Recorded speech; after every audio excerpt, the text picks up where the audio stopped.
Hello, friends. It's Monday. It's 8 o'clock. And if it's Monday at 8 o'clock, it is Mighty Monkeys Nerd World News. And I'm your host, Edward R. Murrow. I look good, don't I? I hope everybody's doing well out there. I hope everybody's having a good day so far. It was bright. It was sunny here in Rochester today. It was cold in my building. It's December. That's what yeah, happens. well, the heat wasn't on for several hours. Well, you know, you live. You live and you learn. Okay, friends, we're going to jump over to the comments section. We're going to say hi to Peter, hi to Elizabeth, and hello to James. All right, so we're going to start the ball rolling here with a bit of an announcement. So on behalf of Tanya and James and myself, we want to say thank you for 3 great years. We're finishing up our 38th month of Mighty Monkeys Nerd World News. Wow. Yeah, I started kind of off the cuff in October of 2018. And it just sort of evolved at this time. So with that being said, it is my duty to inform you, my friends, that we are the beginning of the end of Nerd World News as you know it. It's the beginning of the end of... Never mind. We've got one more episode under our belts for 2021. Then we're going to take a Christmas holiday. And we're going to take a long holiday. And we are going to essentially retire the format of Nerd World News as you know it right now. We will not be, well, we might end up doing something that looks very similar, but we're going to try and up the ante and try to do a little bit more current news, bring some better features to you, maybe even find some advertisers along the way. So we're going to glam it up a little bit, try maybe some new graphics, new stuff. You are not going to see us again after next week's show. You will not see us again until February 7th of 2022. Woo. So, what do we guys think about Doctor Who? I'm going to tell you about that later. I actually have that in mind. The long and the short of it is we're kind of canceling Nerd World News at this point, but we're going to be coming back.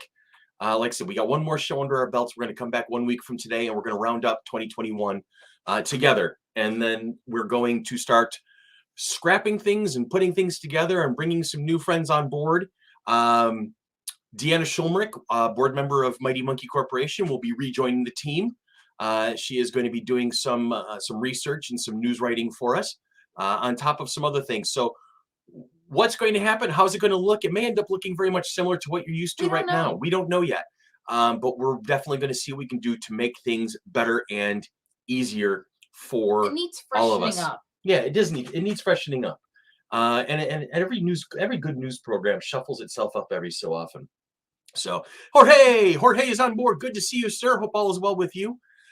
So like I said, stick with us. And if you are interested in helping us out in any way, shape, or form, you know where my email is going to pop up about 2/3 of the way through the show. Feel free to send me an email somewhere along the line. But so again, real quick, we are going to be back 1 week from today on December 20th, right?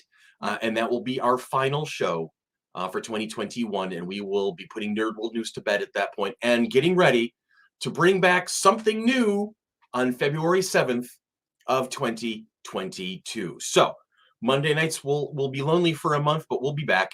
I'm just not sure how yet, or how it's going to look. It's going into a nap time. They're going to go take a nap. We're going to do a winter hibernation. But James will be with us. Tanya will be with us. I will be with me somewhere along the line. And you might see some new faces. Yep, you might probably end up seeing some new faces, and we'll see where we go. Anyway, now that that's out of the way, it is time to jump into the storyboard. Excuse me, James, while I get to work here. Boom! Look at that damn thing. DARPA researchers create the first genuine warp bubble, and they did it by accident because that's what DARPA does best. The image above it, or next to me, is an actual real-world warp bubble. It might be a product entirely of science fiction, but kids, it emerged by a recent accidental discovery by DARPA-funded researchers, according to the latest reports. The Limitless Space Institute team, led by former NASA warp drive expert Dr. Harold G. White, they spotted an interesting encounter that could be used by the spacecraft in future. You never know.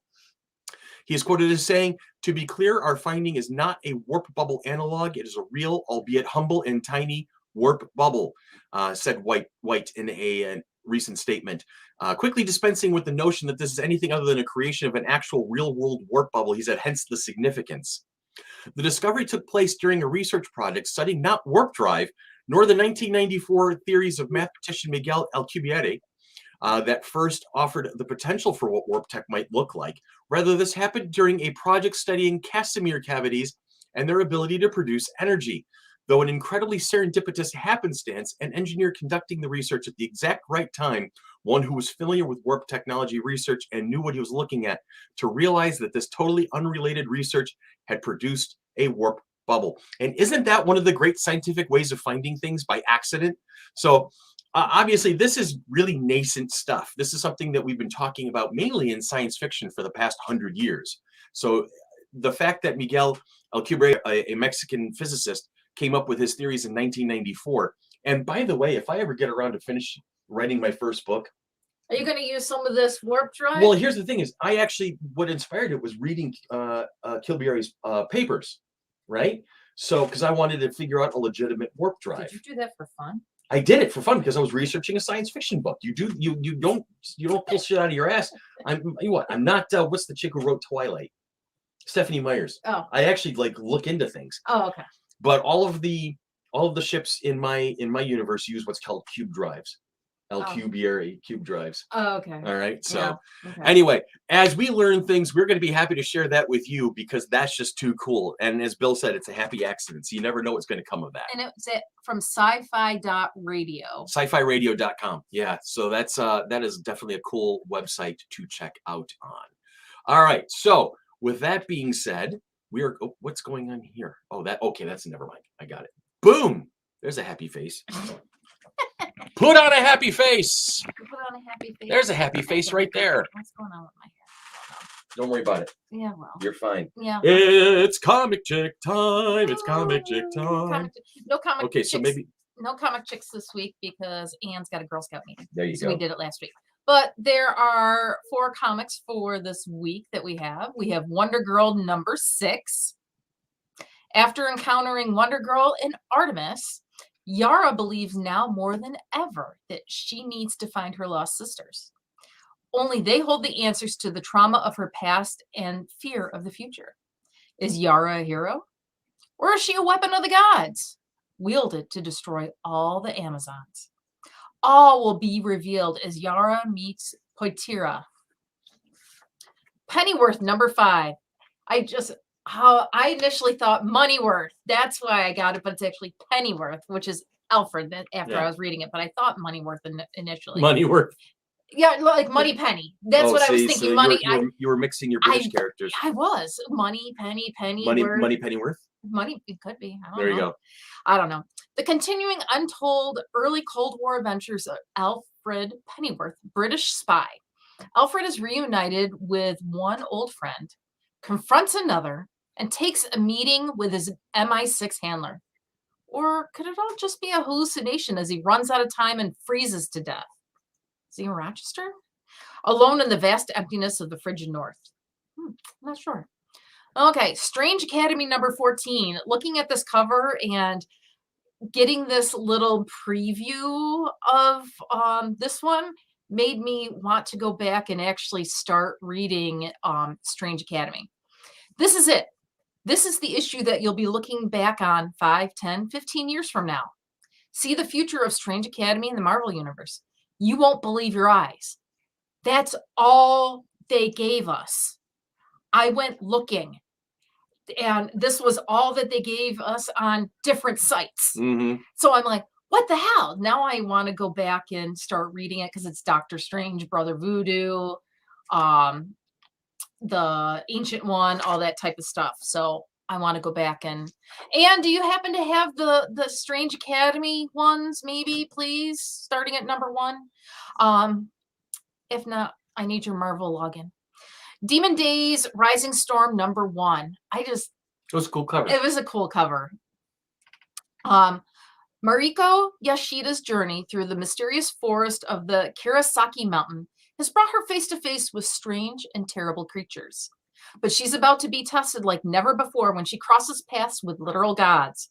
You won't want to miss this electrifying showdown in part 4 of 5 of the Demon Days saga by Peach Momoko? Peach Momoko. Peach Momoko. Momoko. So I Whoops. really That's the wrong one. want to go back to Strange Academy and start looking at them and reading them. Okay. So that's cool. I thought that was kind of cool. Coming soon to a comic book store near you. All right. So at this point, we are going to go here, and there's Mr. James. Hello, hello. How are you doing, my friend? I'm pretty well, actually. Fuzzy Pickles. Yes. I don't think that will be explained very shortly. Okay. All right. So we're going to bow out and. So, this week is the last Gaming Street Irregulars officially scheduled for 2021, though I have a pair of unfinished episodes that will finally come out between now and the return in January. In this episode, Chrissy and our guest, friend of FC3, SM Zelda Rules, gush about Nintendo's cult classic RPG Earthbound, while I try and keep up as best I can, being a complete neophyte to the series, besides knowing a few characters from their appearances in the Smash Bros. Series. So tune in Thursday as I try and make sense of Mr. Saturn, Psychic Powers, and yes, Fuzzy Pickles. I hope. Now, Chris asked me to do something for one of our story requests this week. Sierra Beers, one of the most faithful of the FC3 faithful, wanted us to talk about the recent reveal of the Sonic the Hedgehog 2 trailer. Just so happens I was watching the Video Game Awards with some friends on Discord when it dropped, and I've got a few thoughts. The big reveal is the look of Idris Elba's character, Knuckles, who you can see over to my left, who based on the trailer, will be acting as an antagonist alongside Jim Carrey's Dr. Robotnik. This is in keeping with the story as it unfolded in the original Sega Genesis games. While Knuckles has made many more appearances as a protagonist and ally of Sonic in various media over the years, his original appearance in the third Sonic game featured him working with Robotnik under false pretenses. Elba, known for his roles in Mandela, Long Walk to Freedom, Marvel's Thor franchise, and HBO's The Wire, has done his research into the character's lore and personality, so this will be more than just a gratuitous celebrity casting. Believe me, I want this to be as good as anybody else. Real quickly, before I turn it over to Chris, I also want to mention that I'm happy to hear that Colleen O'Shaughnessy, the official voice actress for Tails, the twin-tailed fox friend of Sonic, will be voicing the character in the movie rather than yet another celebrity. Getting the best person for the job doesn't always mean getting the most famous person, after all. It really sounds like Paramount knows what they have in this franchise and the success they found in 2020 with the first movie, and are treating this one with a lot of care. Chris, Tanya, back to you both. There we go. Awesome job, James. Thank you very much for that. I appreciate you as always. And that just goes to show, guys, come on. Sierra asked us to look into it. We looked into it. This is what we do. All right. So you are a part of this, whether you realize it or not sometimes. And so if there's anything you want us to look into, you know where to find us. That's basically the way to play it, right? And as usual, boom, there it is. As I mentioned, Chris at fc3rock.org. If there's anything you're interested in seeing, or if you're interested in contributing, especially with the new format stuff going on at this point, let me know. And just below that, right under there, https://linktree, Mighty Monkey. Everything we are online is easy to find right there. We've got a couple of links that need to be updated at this point, but other than that, it's going to be pretty straightforward all right there. So onward and forward. Look at this handsome fellow to my right. We're not talking about Fred Astaire anymore. We're not even talking about the Marvel Universe. It was revealed not too long ago that Venom 3 is currently in the works, and we've been informed that Tom Holland is set to appear in the movie as Spider-Man. This will be Tom Holland's first foray with the Sony Studios playing Peter Parker and the Spider-Man. So it's going to be interesting to see how that all fits together and how the character may or may not change that. Spider-Man and Venom producer Amy Pascal revealed this news during a recent interview with Collider. You can check out what Pascal had to say about Venom 3 on smallscreen.co.uk, where they carried the article there. I'm pretty sure that is going to be making the tour around YouTube in the very near future. So she goes on to say, we are in the planning stages right now, but what we are focused on is getting everybody to come and see No Way Home. That's their first priority. One of the movies that Tom's been in negotiations for is the third Venom movie. The dotted line has been signed. Venom 3 will feature Spider-Man in some capacity. Now, is there any release dates for this? No. Is there any production dates for it? No. This is all basically really beginning of the road stuff. But as always, you know how we handle things. As we learn stuff, we will share it with you. All right, last but not least, on the hit parade of fun, we've got, boom, look at these people, Gotham Knights series in development at the CW. The CW's roster of DC Comics inspired television series might just be getting a little bit bigger. On Tuesday, it was announced that the network is developing Gotham Knights, a series that will follow Bruce Wayne's son as he teams up with the children of various Batman villains following Batman's murder. Dun, dun, dun. Sorry. The series is being developed by Batwoman writers Chad Fivish and James Storrow. I don't know, Stortero. And Natalie Abrams is also going to be involved. Though the series is not a Batwoman spinoff, nor is it connected with the Warner Brothers Games project, also named Gotham Knights. The official logline for Gotham Knights series reads as follows. In the wake of Bruce Wayne's murder, his rebellious adopted son forges an unlikely alliance with the children of Batman's enemies when they're all framed for killing the Caped Crusader. And as the city's most wanted criminals, the renegade band of misfits must fight to clear their names. So I use the Gotham Knights from the video game because you just never know. Because with a CW series, you can never tell what handsome, pretty people are going to be coming in somewhere along the line. But anyway, another series, though, from Bertlani Productions, Naomi, should set to premiere on January of 2022. It looks like most of the CW series will be returning in 2022. This one is shooting for late 22, early 23. And as always, as we learn stuff, we'll share it with you. What are you doing? So what's going on? I don't know. She keeps going over to the corner and sniffing at the well, wall. she's just trying to be a part of things. That's all right there. So do we have to do a puppy sighting? We got to do a puppy sighting. Hang on just a second while I got to call up the birthdays. So that's a thing. Because I was not completely 100% prepared for this evening. Apparently, that happens. I'll be home for Christmas. There you go. Rap break is over with. So we jump right into, let's say happy birthday to some folks. Monday, December 13th. This is a big day today. We say happy birthday to Taylor Swift, Jamie Foxx, Steve Buscemi, Dick Van Dyke. Dick Van Dyke, who still outdances everybody at 95, 96 years old at this point. Goth goddess Amy Lee and actor Tony Curran. Tomorrow, Tuesday, December 14th, we say happy birthday to Aquafina, or as we know her, rapper Nora Lum. Vanessa Hudgens, James Comey, and Jackson Rathbone also have birthdays coming up. Come on. There we go. It's time for a Juno sighting.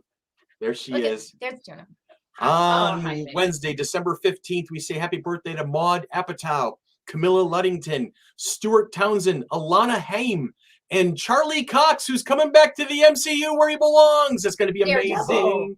And now moving on, Thursday, December 16th, Charlie Cox's wingman, Kristen Ritter. Hint, hint. Kevin Feige, hint, hint. Benjamin Bratt is also having a birthday. Philip K. Dick, Billy Gibbons from ZZ Top, also having a birthday on Thursday. On Friday, December 17th, Pope Francis is having a birthday. We also have Eugene Levy, Catherine Winnick, Mila Jovovich, and Giovanni Ribisi on Friday, December 17th. And then following that on Saturday, December 18th, songstress Billie Eilish, Christina Aguilera, Steven Spielberg, Ashley Benson, and Sia. Rounding off the week is Sunday, December 19th, Jake Gyllenhaal, Alyssa Milano, Jennifer Beals, and actor Till Schweiger. If it's your birthday this week, happy birthday. Hope you have a chance to spend it with friends and family. Hope you have a great week. Friends and family, that is it. We've got one more show in the bucket for the rest of the year, and then that's it. We're putting Nerd World News to bed for a little while. And so with that being said, for James and for Tanya and for myself, we say have a great week. Have a safe week. We will talk to you again next week.